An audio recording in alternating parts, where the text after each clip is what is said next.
This model was designed to help students understand how shear stresses arise in beams, why those stresses vary from place to place over a beam cross-section, and why they produce specific shear flow patterns. To provide context for the model, you might imagine that it is part of a cantilever beam, like this one. If that were the case, the bending moment acting on the model at section B would be larger than that acting at section A. We represent the tensile bending stresses that these moments would produce using red arrows overlaid on plexiglass blocks and the compressive ones with blue arrows overlaid on the beam. As you can see, the bending stresses at B are also larger than those at A. As we will discover shortly, differences in bending stresses from one section to another along the length of a beam are the reason that shear stresses arise. Before we begin that discussion, however, notice that the length of each arrow is proportional to the magnitude of the stress that it represents. As a result, the volume of each plexiglass block is proportional to the force generated over its base area. As you can see, large forces are generated in the flanges and smaller ones in the web. Not only that, but the flange forces are relatively far from the neutral axis of the beam, and so they contribute much to the bending moment. The forces on the web are much smaller, and they act at a shorter moment arm. As a result, they contribute relatively little to the moment. To understand how shear stresses arise in a beam, imagine that we used a saw to separate one fiber of the flange from the rest of the beam. As you can see, the force from the bending stresses on end B of the fiber is larger than that produced at end A. In the worked example included at the end of this video, the difference in these forces is 15 units. So, for this fiber to remain in equilibrium, the rest of the beam must exert a force of 15 units on it.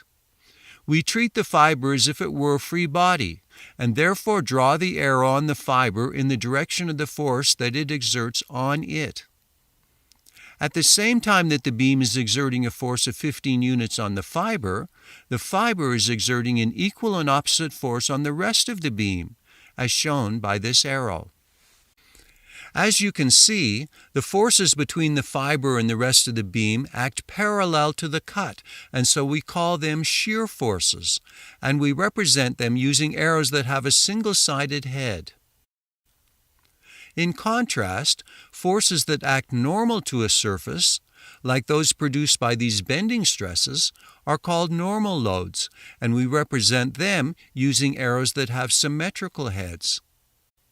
If we now imagine a cut that removes two fibers of the flange, that pair will be out of balance in the axial direction by twice as much as the single fiber we originally considered. So, to keep this new free body in equilibrium, a shear force of 30 units must act, as shown by these arrows. If we cut off all 5 of the fibers that make up the top flange from the rest of the beam, the total axial imbalance is 5 times 15, or 75 units, and that is the magnitude of the shear force that must act on the newly cut surface that is between them and the rest of the beam. A fiber closer to the neutral axis of the beam experiences bending stresses that are smaller. The difference between the forces on the two ends of this fiber is only 9 force units. Adding 9 to 75 gives a total shear of 84 units. The difference in the end forces for the fiber just above the neutral axis is only 3 units. Adding that to 84 gives a total of 87 units. Fibers below the neutral axis carry compression rather than tension. As a result, those fibers are out of balance in the opposite axial direction compared to those above it. If we imagine a cut below the neutral axis, some of these fibers are now included, and they reduce the total axial imbalance compared to a beam cut right at the neutral axis. That is why the maximum shear force is always found at the neutral axis. Notice that these shear forces arise because the bending stresses, and the moments that cause them, vary with position along the length of the beam. It is customary to report the shear stresses on a beam cross-section rather than the shear forces. For the sake of simplicity, the web and flanges in this model are assumed to be of unit thickness. Also, the two cross-sections are considered to be separated by a unit amount, even though the physical dimensions of the model may suggest otherwise. As a result of these dimensional choices, the shear stress along any of the cuts we have made will be numerically equal to the shear force it carries. Notice, too, that our cuts always go across the thickness of the web or flanges. That way, all of the points in the cut are very near to each other and would generally be expected to carry similar stresses.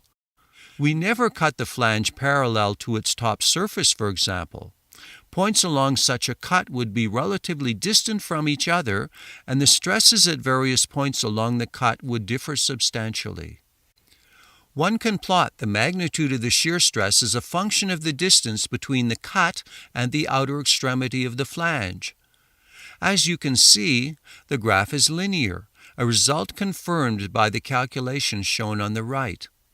Similar graphs can be made for other regions of the flanges, and by convention, the axes are typically oriented as shown here.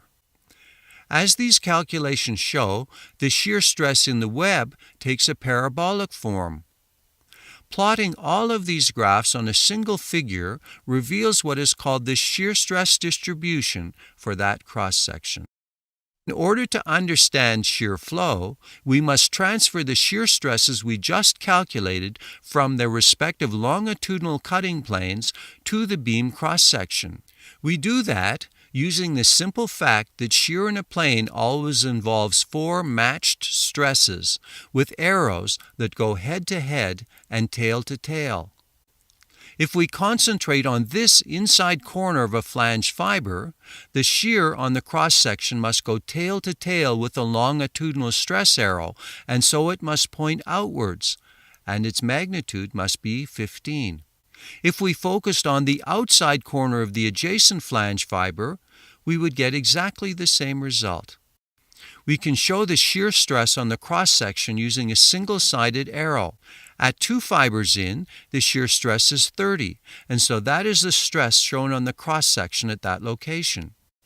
To analyze the web, we note that its shear operates in a vertical plane, unlike that in the flanges, which operates in a horizontal plane. Collectively, these shear arrows show how the shear flows over the cross-section, and when taken together, they reveal what is known as the shear flow. These arrows represent forces or stresses that must act on the beam for it to remain in equilibrium. So clearly, an upwards external force must act on the end of the beam that carries the larger bending stresses, and a downwards force must act on the other end. If you examine the beam from which this model was taken, you can see that those shear directions are indeed correct. Not only that, but if we estimate the total vertical load on the beam cross-section by summing the indicated vertical forces, we get 405 units. This value is quite close to the shear of 412 units noted in the worked example that follows the credits. It may seem surprising that the shear forces acting on a beam could be determined solely from the bending stresses acting on two nearby cross-sections.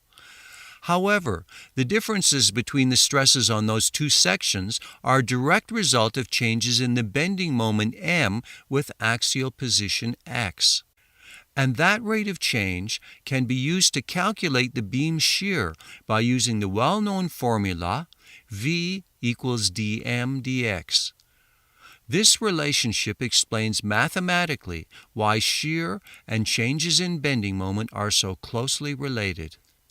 We hope this video helped you to understand how shear stresses arise in beams, why they vary over a beam cross-section, and how they produce specific shear flow patterns.